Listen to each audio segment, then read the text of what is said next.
Hello everyone. Today our guest is Martins Bitsevskis. He's a professional board member, mentor, and angel investor. Martins serves as a board member in various private and state-owned companies and organizations. He is a former state secretary of the Minister of Finance and Minister of Justice in Latvia. He has served as member of board of directors in large state-owned companies in the real estate and energy sectors. He is mentoring and investing early stage startups. Welcome, Martins. I'm so glad to see you here in this session, and thanks a lot for accept our invitation.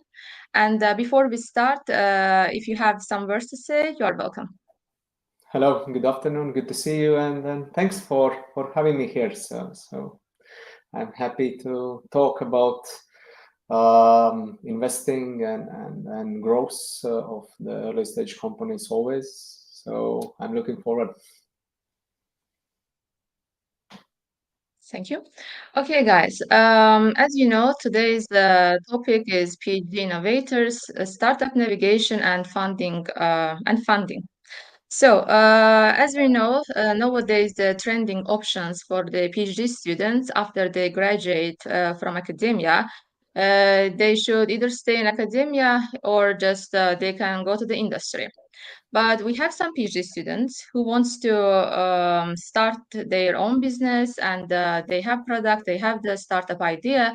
We thought about them and we thought that there is also lack of information they have or they may have in academia. So I decided to choose this topic for today, and our guest is quite experienced about this topic. So let's start with questions. The first question is that, as an experienced startup mentor, what would be your advice to the current PhD students having their startup or wanting to enter this ecosystem? Usually, always near the universities are some structures which are supporting kind of activities, whether those are hubs or accelerators or whatever, but definitely there are. And in my mind, when I see those cases when people from universities come with some ideas, then definitely I'm always suggesting to get opportunity to start some project together with those programs. Of course, it depends. It depends of the stage of idea, whether someone has already quite an idea or prototype or product or something, or this idea come from some work in some industry. So this is something already concrete, or there is the quite a feeling of market need. That it could be different stages. Anyway, I would start with some good program which is appropriate for that kind of stage, and that's the one option. Second, if there is already quite a good progress with whatever prototype or something like that, then definitely I will look for grants as well. Whether there are good options for catching some opportunities and getting some support from whether state or universities or other programs. And there also could be opportunities in the market. For instance, I don't know in Estonia, but in Latvia, for instance, we have one specific program together with Acceleration Fund Commercialization Reactor, when they start much earlier as typical acceleration fund would start. So they are pitching ideas from scientists to the entrepreneurs who would like to start some startup. And then they create the teams which would start from the beginning, from the scratch, only with kind of level of just prototype or idea, where all the initial work, it means discovering the right industry, discovering the market opportunities, etc., is ahead. So, as I said, there are a lot of opportunities. In always, it depends on stage of idea or prototype level. Thank you. And next question is that what are the different rounds of funding according to the growth phase of the startups? Again, it's definitely important to understand in what industry we are, because if we are talking about software, then it's totally different as we would talk about hardware or deep tech or stuff which need much more time to validate and even to create some prototype, and it depends on how much money you need to create something which you could start to test in the market. For software, it's like 3 to 6 to 9 months of period to build MVP, and then start to test, But if you talk about some technology, then it could take years just to build the first prototype, And then from that perspective, again, it's important to understand whether we need to start with just public funding to work with creating some acceleration prototype, or we need to go much faster with some market money as well. Anyway, I never would suggest start with VC money or something like that. I always would suggest start with a bit own money, and then someone who believe in your idea, and then of course nowadays FFF money, it's not so already common. It could be different in conventional business. It works, but when you work with scientific ideas and deep technology or complex ideas, then definitely public money is one of the best opportunities how to go forward. I would always say that when we come to the commercialization, to the real idea of the business, it's when you have already whether unique idea which you have some proof of concept from industry, whether you have some already kind of level product which you can start to test with the industry. So that's kind of stage when you start to seek money, whether from acceleration funds, early stage or angel investors. Mm-hmm. So, if I understood correctly, if the idea is still like developing the prototype, so we can use the public funding, right? As one of Okay. opportunities. Of course, there could also be opportunity to find some industry investors who are definitely interested, particularly in that kind of technology, and they believe in the future and in the potential, and they see market potential. And then they are ready to finance some stage which is earliest stage as it would be like typical investor.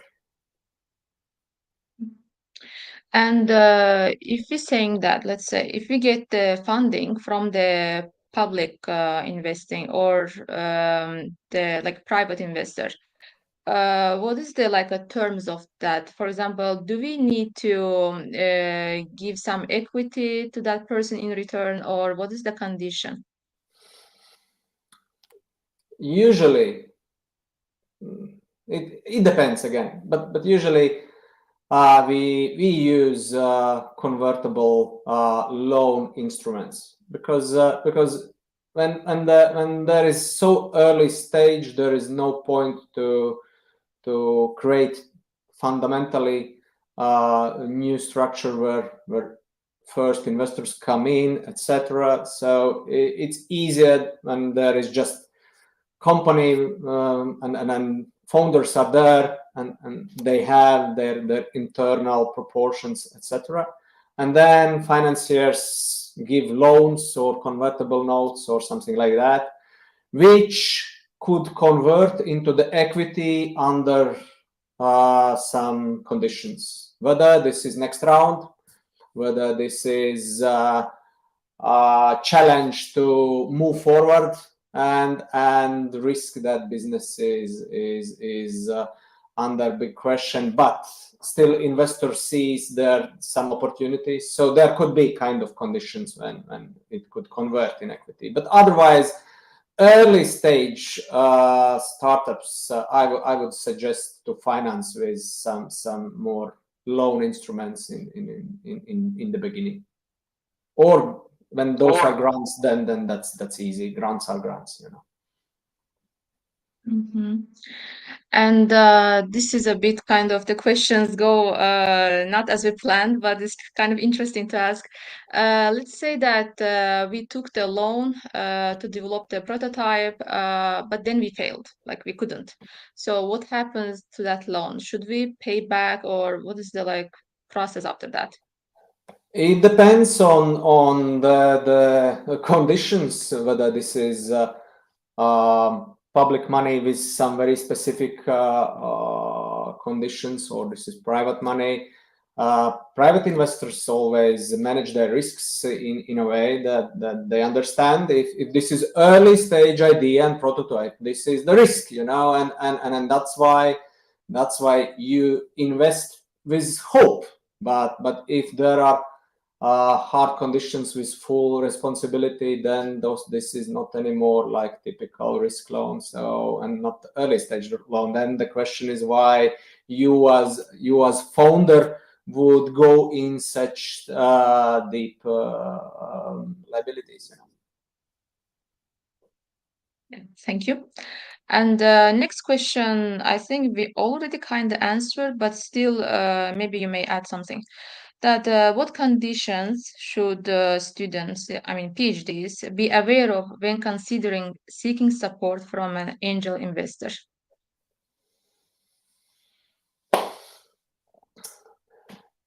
You know, I would say regarding angel investors,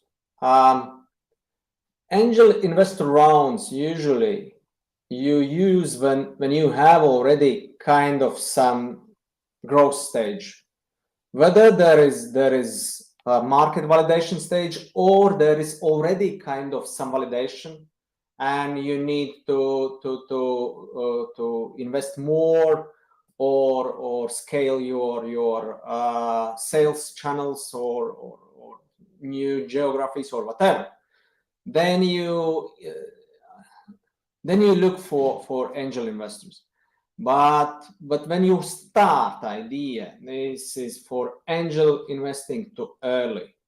It could be some always specific situations when someone finds someone, and in some way there are kind of feeling between them that okay, this is kind of idea, or usually how it works. When angel investment comes from the industry, for instance, there is healthcare startup with some idea, and for instance, this technology, whatever it is, whether some hardware or software, whatever technology, it's for particularly surgery, for instance. And then during the beginnings cooperation and during the start of cooperation and this validation phase, those doctors, those clinics understand this is potential.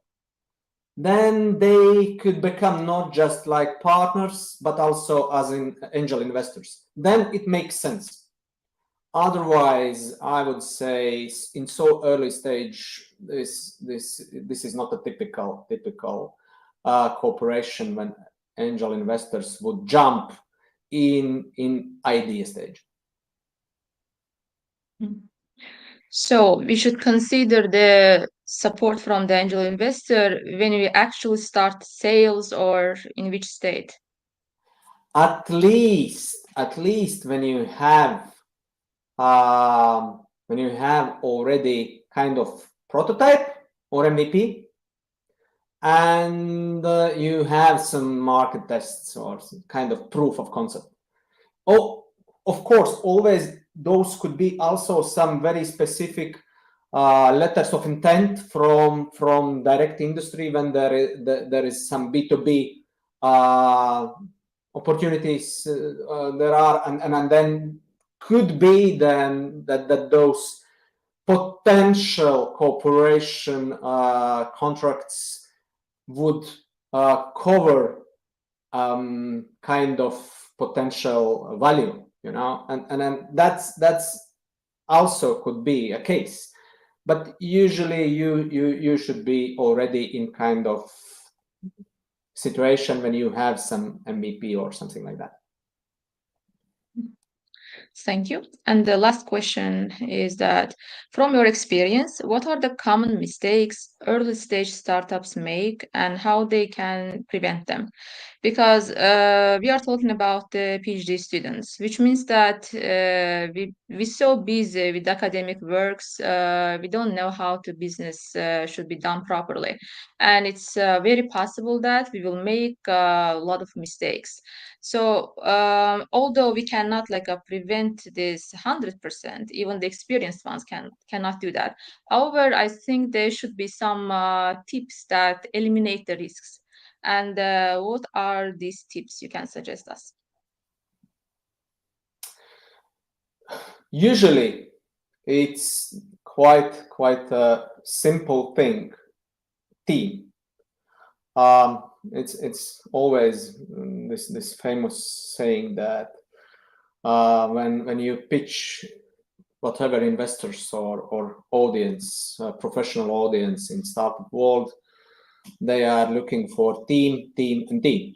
And other thing, even idea is not a perfect. If this is good and an ambitious and a right team, then they will pivot and create the product which at the end market will need. So the main thing is to find 1-2 partners within the team, at least one with entrepreneurial experience, who understand what means take a risk. In every society, there are only 4 to 8% people who are capable to take risk and keep stress as entrepreneurs. So whatever idea is, how incredible and unique potential of idea would be, if within the team there is no proper entrepreneur who is capable to take those risks, there will be bad end at the end. So that's the first and main thing what I could suggest always. Other thing is usually this is lack of patience, especially when we talk about technology. It takes time, and that means if you believe in your story that it will bring to the society something good and market will need in the future what you want to bring, you have to be aware that next 5 to 10 years you will serve to this idea, not vice versa. so that's the second what definitely you need to take into account. Okay. And actually, I have one more question. that you mentioned that it's important to have your own team. And I will tell from my experience that currently I have project, and in the very beginning, I tried my best to have the team, but there is like a one problem in this stage, the team gathering stage, that whomever I tell this, so they tell me that what will be my payment here, like how much you will offer me for this work. And I'm saying this that, okay, guys, this is the like very early stage. We are just developing product. I don't have any profit from anywhere. I'm also working like for no profit. So when we start to have the profit, then yes, you will have let's say salary, or you will have some benefit there. But in the early stage, I don't have anything to offer you. And then they said, okay, goodbye. When you have, you will ask us. So how to, in this case, how to manage this situation, and or is they, or are they right to demand such thing, or like what is the like a procedure or process here to manage? It's up to you always whether you are looking for co-founder or employee. And in early stage, you are not looking for employee, you are looking for co-founder. And of course, there could be some things which you outsource and buy from the start capital, but otherwise, there is always very clear first stage when you don't pay salaries, and then you join with people who believe in idea and who are ready to share some time for this idea as potential of the future. So this is very good test for everyone, how to understand whether this is person who in this particular time could be your co-founder, and this is how it works. There is no new no new idea for bike, you know. Yeah, I agree with you. And it's also kind of matter of luck that you find that co-founder who is really ready to invest time and effort to the project. Yeah, I remember like in the beginning, we had some people who wanted to like, how to say, contribute to this project. Then they said, okay, we have another works, like we have so busy schedule, so we cannot invest enough time. Yeah, now I just left alone with the team.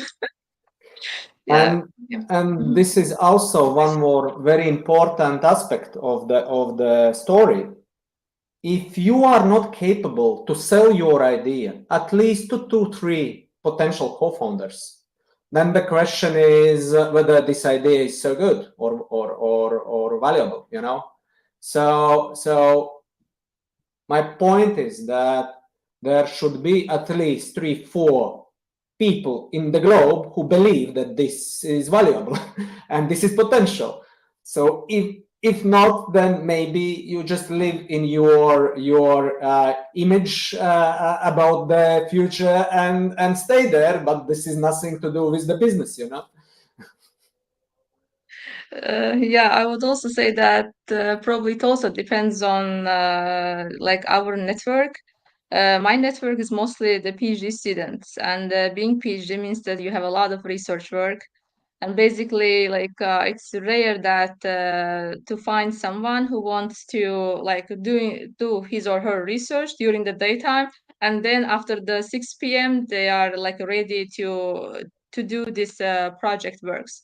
So like usually students say that, okay, we need like relax after the work, and this is like a quite kind of normal and fair. But yeah, like when you develop the some product as a student, then you should consider a bit more hardworking than others. But yeah, it's kind of not easy to find them. I mean, yeah, it's also, I would say, that depends on your network.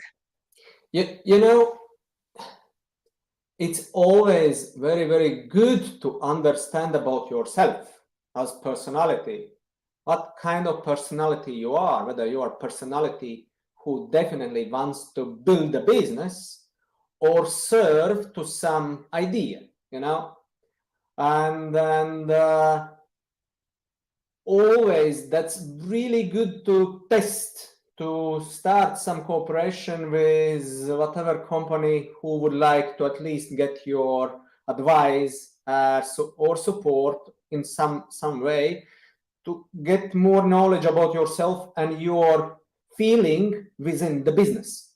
And that's already incredibly good input in each path to get understanding about that, how I feel in other organization, whether I feel good about the cooperation, whether I feel good under supervisory, or I feel good that I'm only boss. It's always up to my knowledge about myself, what is my right pace, my right approach, and my capability to inspire others. Yeah, totally agree with you. Okay, I don't have any question, and I would like to check if some question from the audience. As I see, there is no question. And if you have some final comments, you are welcome. For everyone who has idea about startup, it's very, very important to check about relationship with entrepreneurship. So that's the important part of story. Am I the person who wants to run business, or who wants to work on scientific new incredible things? That's the important choice. Yeah, totally agree. Both are useful for us. Just it depends what we see ourselves in which field. Okay, thank you so much, Martins, and Thank you. I hope that our listeners also will enjoy when they listen to this session. And yes, guys, see you next Friday with the new exclusive topic. Bye bye.